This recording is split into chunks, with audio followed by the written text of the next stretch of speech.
પાલીતાણા તાલુકાના પ્રસિદ્ધ શેત્રુંજય પર્વતની આજુબાજુ આવેલા વિવિધ ગામોના ખેડૂતો અને પશુપાલકો હાલ કપરી પરિસ્થિતિનો સામનો કરી રહ્યા છે। વન્ય પ્રાણીઓ દ્વારા થતી મુશ્કેલી અને સિંચાઈના પાણીની સમસ્યાને લઈને આજે આસપાસના ગ્રામજનો અને આગેવાનો દ્વારા ડેપ્યુટી કલેક્ટરને લેખિત આવેદનપત્ર પાઠવી રજૂઆત કરવામાં આવી હતી। શેત્રુંજય પર્વતમાળામાં વસતા વન્ય પ્રાણીઓ વારંવાર ખેતરમાં આવી જાય છે અને પશુઓનું મારણ કરે છે, જેને કારણે ખેતીના પાકને પણ ભારે નુકસાન થાય છે અને પશુપાલકોના પશુઓ પર પણ જોખમ રહે છે।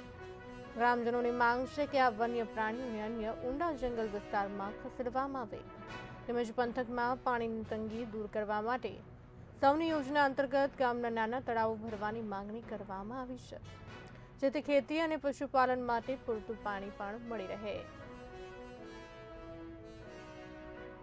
ખાસ કરીને તો આજે પ્રાંત સાહેબને મુખ્ય બે મુદ્દાઓને લઈને આજે શેત્રુંજય ડુંગર પડતા વિસ્તારો જે છે એમના સ્થાનિક લોકો, સરપંચો અને આગેવાનો દ્વારા આવેદનપત્ર આપવામાં આવ્યું છે। એમાં મહત્ત્વનો એક મુદ્દો એવો છે કે જે સૌની યોજનાનું પાણી જે છે એ શેત્રુંજયની અંદર સરકાર દ્વારા નાખવામાં આવે છે, પણ આ બાજુના આજપુર, ગંજાડા, નાનીમાળ, દેદાડા સહિતના 12 થી 13 ગામો છે, એ ગામમાં સિંચાઈનું કોઈ સાધન નથી। તો માનની સરકારશ્રીને અમે સરપંચો તથા આગેવાનો દ્વારા એવી વિનંતી કરવામાં આવી છે કે આ શેત્રુંજય જે સૌની યોજના છે એમાંથી આ ગામના તળાવો ભરવામાં આવે।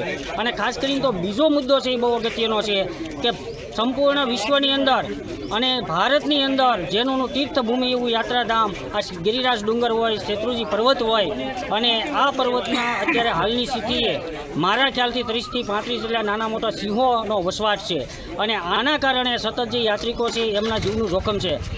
હજારોની સંખ્યામાં કામદાર વર્ગ છે, મજૂર વર્ગ છે, પર્વત ઉપર જાય છે, એમનું જીવ। અમે કલેક્ટર ઓફિસે આવેદનપત્ર દેવા એટલા માટે આવ્યા છીએ કે સૌની યોજનાનું પાણી એ શેત્રુંજય ડેમમાં નાખીને ભરી દેશે, બાકીના તળાવો બધા ખાલી રહેશે, એ ભરી દે તો બીજાને કંઈક ઉપયોગી થાય। શેત્રુંજય ડેમમાં પાણી કારણ વગરનું વ્યસ્ત જાય છે।